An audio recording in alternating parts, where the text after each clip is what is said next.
Hi, it's Mike Stevenson here. In the video today, we're going to talk about retries and resubmits for logic apps, and just an example of a scenario I had recently, and just some thinking around that. So, the scenario I had was I've got a business partner over here who drops a file onto an SFTP site.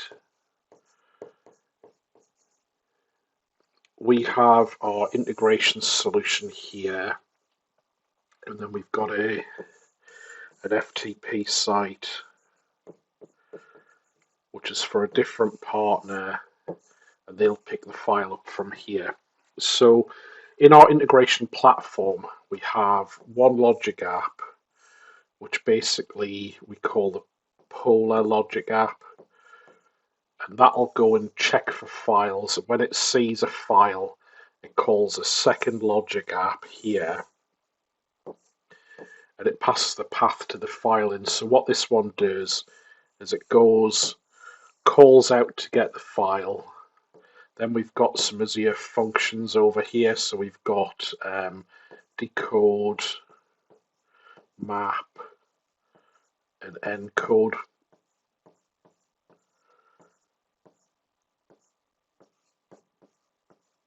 And the logic app will basically go through the steps where it'll call the decoder to convert the input format to JSON format we can work with. It'll then call the map. It'll then call the encode. We've then actually, I'm going to just modify this a little bit. So we then have a helper logic app that it would call. In fact, I'm going to tweak this a little bit more. So then it'll call this helper logic app here.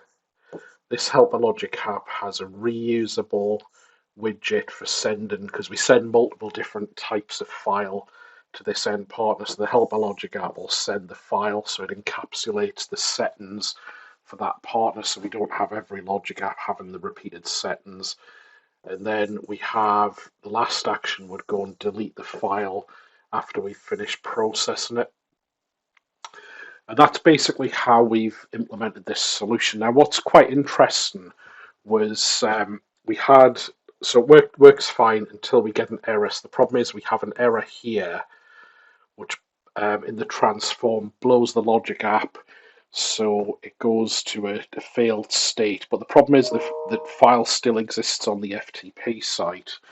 So this Polar every 15 mins is looking for new files, so it just keeps seeing this bad file over and over again, and we didn't really sort it out. So we need to have a little bit of a think about how do we handle the retry scenario, because it works fine on green path, but in errors it can be problematic. So this is the flow in the logic app. So the key thing here, this logic app I'm showing you really is this one here. So you can see this this is our helper logic app here.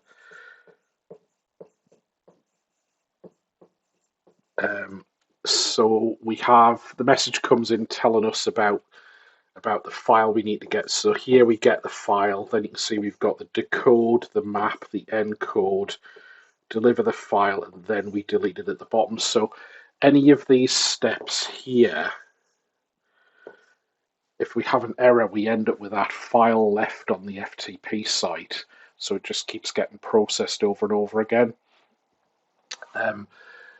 The other problem is if we resubmit the logic app from the Azure portal, the good thing is that the file's still on the FTP site, so we can resubmit it. It'll go and get the file again, and if we fix the map, it'll delete it at the end. So that scenario could work, but the problem is we just keep repeatedly getting that file. So one of the things we look to do, the easy fix for this, is we moved the delete file shape up from here, from the bottom up to being after we get the file. So we get the file here, we delete it, then we do the map, the decode, the encode. Now the problem we have now is if we have, let's say we have another error in the map. So this blows up here. We now have, we've already deleted the file off the FTP site here. So number one, it's not going to continually keep polling for the file. It's going to stop doing that. So we'll only try and process it once. But if we resubmit the logic app, the problem is the file's not going to be on the FTP site. So this is going to fail and we won't be able to reprocess the file. So you'd have to put the file back on the FTP site and then resubmit it, or back on the FTP site and let the poller just automatically pick it up. Now, that might be okay for your scenario if that's your support process. So let's make some notes here.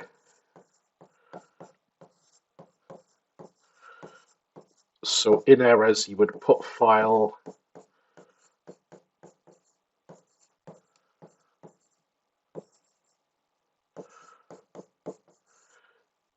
So the question is, can you do that? Right, so the thing here would be, well, you can get the file content from the logic app, but if you remember back in the diagram, that FTP site might belong to a partner.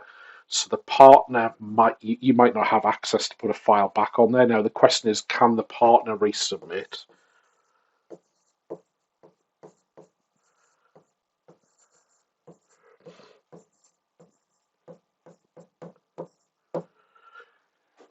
If they can resubmit it, then you're in a good place. If it's problematic, so you have to raise a ticket, or if there's a cost involved in them resubmitting it, then you're going to have a different problem. You fixed the problem about the keep polling and getting the file, but you've created a new problem for yourself from a support perspective. So one of the things that I think we probably would do in this case is actually we would probably break this logic app up a bit. So if you notice down here, we had this helper.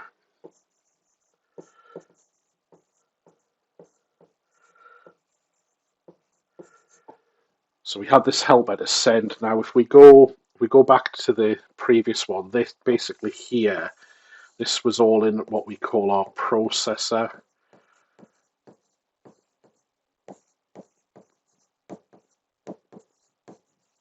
So that was our processor logic app. Now, what I might do here is actually, if we saw the processor logic app, we could probably make it be this bit.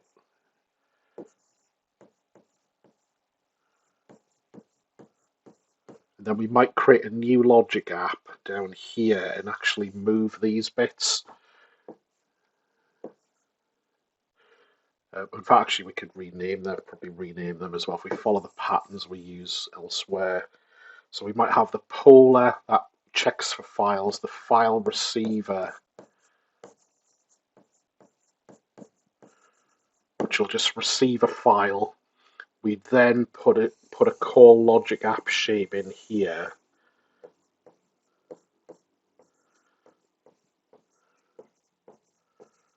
Which would basically call this logic app. And this logic app would then do the decode, do the map, do the encode, and send the file. And that would still call the helper logic app to do that. Now, what this would mean, if you think about how we broke these up, so the chances are, if in this top logic app there was an error, so we couldn't get the file, it would check for the file. We might even make this call to the processor. We might make this like fire and forget. So in here, we might say have an action that was a response. So it just returns straight away. Say, yeah, I've took over control of the message. So it would go get content, pass it to the processor. The process async continues. It just returned an immediate response, and then this logic app would go and delete the file because we know we've got it. And then from a support perspective, if we had an error here, this would be resubmittable. So let's say we had a bug in the map. So if the map failed, we could then fix the map, redeploy the function app with the updated map, and then we could resubmit from that point, from just this logic app here, which means we could replay the existing message we've got, go through the decoder, through the map, through the encoder. We wouldn't have to go back to the partner to resubmit a file, and resubmitting the logic app wouldn't have the issue that we had here previously, where because the file's gone when we modified it previously, because the file's gone, they wouldn't work anymore. So hopefully what I wanted to do here in this video is just talk through some of the implications of how you're going to handle errors, resubmits, and how that would affect the structure of your logic app. So for us, I think in our scenario, we wanted a polar. In fact, I'll just get a new page for this. So we wanted a polar which would check for a file. When it sees one, it would call the file receiver.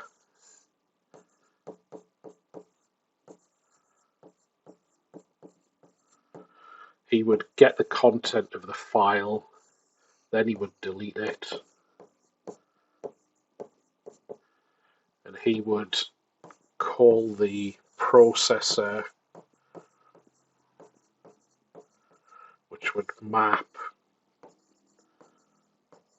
decode,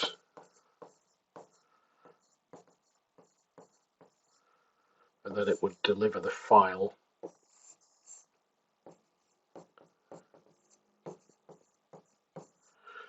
And the key thing is that each of these logic apps would then be resubmittable, with this processor being the one. So that would be the one you'd be most likely to submit if there was a mapping or transformation issue.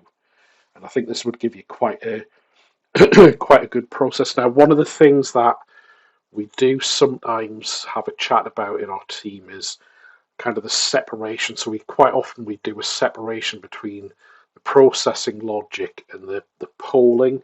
So for example, polling an FTP side or polling a service bus queue. We quite like this separation of responsibility here because we like to unit test these logic apps here in isolation, so they check the logic we're implementing, whereas it's a bit harder to unit test these because they're not going to be triggerable over HTTP. Now, what we could do is we could also unit test this one where we check it and talk to the FTP site and get a file. And what we're doing is by having this do as little as possible, we minimize what we don't unit test out of the box. But there might be scenarios where you wanted to combine these, if you wanted to just put that receiving in with a polar. But I think it's horses for courses, depends what your team prefers. But I think we quite like this separation just to break it down into nice chunks that do little bits of functionality but work together. Thanks for listening to this video. Hopefully people find it useful. I'd love to hear comments about what other people are doing. Do you find this kind of content useful on my YouTube channel? Because we can share more ideas like this. I've had a couple of people have asked some questions, which I think I might do short videos about. But cheers for listening. Have a great weekend. Bye.